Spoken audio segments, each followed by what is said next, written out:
जैसे जैसे हमारी उम्र बढ़ती है हमारी नींद की रिक्वायरमेंट कम होती है। जो ग्रोइंग एज के बच्चे हैं अगर वो ठीक से सोएंगे नहीं तो उनकी ग्रोथ हो जाएगी।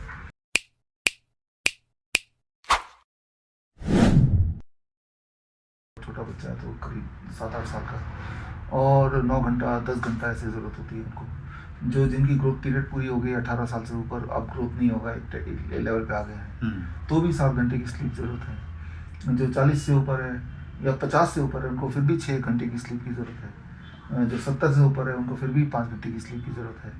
तो ये मैंने एक एवरेज बताया। ये बहुत सारा डिपेंड करता है कि आपका लाइफस्टाइल क्या है, आप क्या खाते हैं। मान लो आप खाते ही इस तरह के फूड हैं जो बॉडी में बहुत जल्दी एसिमिलेट हो जाता है, raw food, fruits and vegetables, और ऐसी चीज़ नहीं खाते हैं जैसे रिफाइंड है या पैक्ड फूड है जो बॉडी में बहुत मेहनत से डाइजेस्ट होता है, तो कम सोने से भी काम चल जाता है। लेकिन याद रखिए फिर भी at any point of time 5 घंटे की sleep is must 6 to 7 hours is ideal, right. दोपहर को एक नैप ले लेंगे तो वो भी 2 ताज़े सुबह के बराबर हो जाएगा।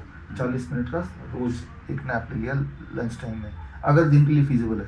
सभी के लिए फिजिबल नहीं भी होगा तो जो ऐसा कोई प्रोपेगेट करता है कि 4 घंटा काम सोने से काम चल जाता है, तो वो उनके कॉन्टेक्स्ट में रेयर केसेस में ऐसा हो भी सकता है। ऐसे हिस्ट्री में, इतिहास में ऐसे लोग हुए हैं जो कम सो के उनका काम चल जाता है, रेयर केस में। लेकिन आपको किसी से कंपटीशन नहीं करना है, क्योंकि आप कई लोग ऐसे होते हैं, जैसे मैं अभी बैठा हूँ लेकिन मेरा दिमाग चल रहा है बड़ी तेजी से, कुछ सोच रहे हैं, तो मेरा बॉडी एग्जॉस्ट होगा, मुझे नींद ज़्यादा चाहिए।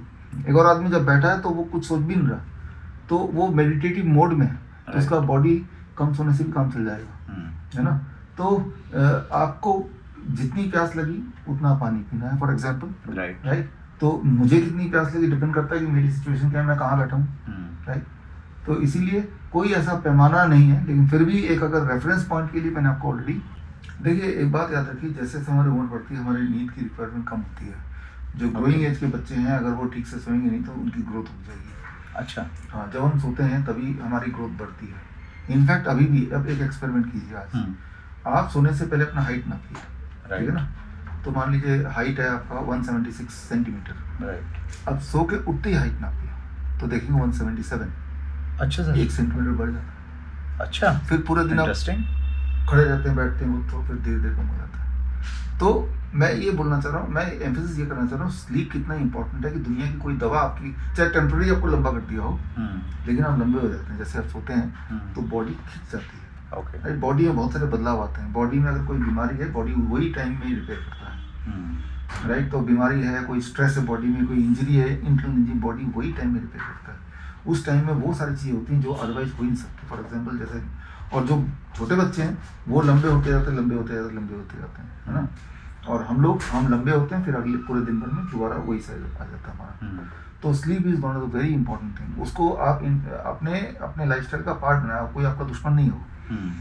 तो अब कितनी स्लीप की ज़रूरत है, जो छोटा बच्चा है उसको 9 घंटा ऐसे ज़रूरत है। टाइम रखिए कि मुझे रोज़ 10 बजे सोना, 5 बजे उठना। फॉर एग्जाम्पल जब टाइम ही नहीं होता, कभी 12 बजे सो रहे हैं, कभी 9 बजे सो रहे हैं, तब सबसे ज़्यादा डिस्ट्रैक्शन हो, तो बॉडी को पता नहीं। एक तो बॉडी नोज कि आप 10 बजे सोते हैं, तो बॉडी का जो रिदम है ना, राइट, बॉडी का जो बायोलॉजिकल क्लॉक है, और साथ में जो हार्मोन प्रोड्यूस करने का जो एक बॉडी का जो एक सिस्टम है, वो बैलेंस में आ जाएगा। फिर वो जो स्लीप है उसका बहुत सारे फायदे आपको होने लगेंगे। आप दुनिया की अच्छी से अच्छी चीज़ खा लीजिए, लेकिन अगर आप ठीक से सोएंगे नहीं तो डायबिटिक होने से कोई आपको नहीं बचा सकता। ये भी डायबिटीज़ पेशेंट, इसलिए मैं अपने डायबिटीज़ पेशेंट को बोलता हूँ, एक चीज़ तो आप ठीक कर लीजिए कि एक पर्टिकुलर टाइम पे सोना है, एक पर्टिकुलर टाइम पे उठना है, राइट। और सोने में कॉम्प्रोमाइज़ नहीं करना है। नहीं मानते, आज इंटरनेट का ज़माना है पहली बात तो, इसीलिए ज़्यादा डिस्ट्रैक्टेड रहते हैं, और इन चीज़ों पे फोकस भी तो नहीं है।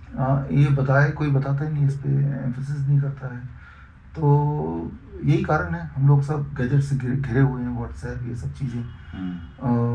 नॉर्मली आज से 30 साल पहले तो 9 बज गए तो लाइट ही ऑफ हो गई, राइट, है ना, तो फिर सो गए सबके सब। कोई ऑप्शन नहीं रहता था। अब लाइट ऑफ भी होगा तो मोबाइल की लाइट ऑन है ना।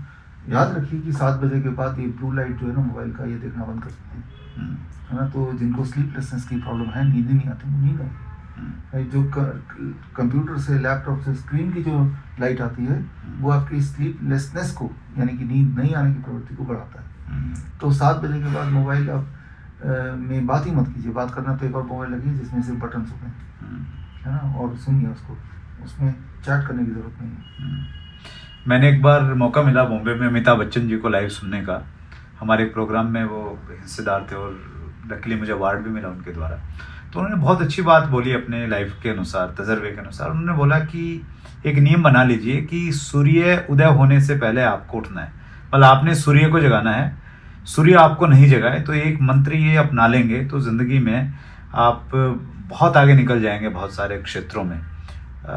सहमत हैं सर आप इस बात से? सही बात है ये। देखिए सूरज के साथ उठेंगे तो आपकी एनर्जी भी ज़्यादा होगी, आपको ज़्यादा वक्त मिलेगा, और पहला जो 1-2 घंटा है उसमें आपकी एफिशिएंसी भी ज़्यादा अच्छी होती है। अगर आप कुछ पूरे दिन की तैयारी क्या करनी है, कौन कौन से काम निपटाने हैं, अपने लिए अगर उठते ही 1 घंटा रखते हैं या एक्सरसाइज करते हैं मान लो for example, so all this things are best done in the morning. खास तौर पे आप देखिए उस पर कोई डिस्ट्रैक्शन नहीं है, बहुत सारे फ़ोन आएंगे, व्हाट्सएप आएंगे, ये सब चीज़ें नहीं होंगी। तो अपने लिए जो बेस्ट टाइम है, most productive time that is early morning, 5 बजे 4:30 बजे, उस वक्त आपका जो क्रिएटिव माइंड भी बड़ा अच्छा काम करता है। वो आदत की बात है वैसे तो।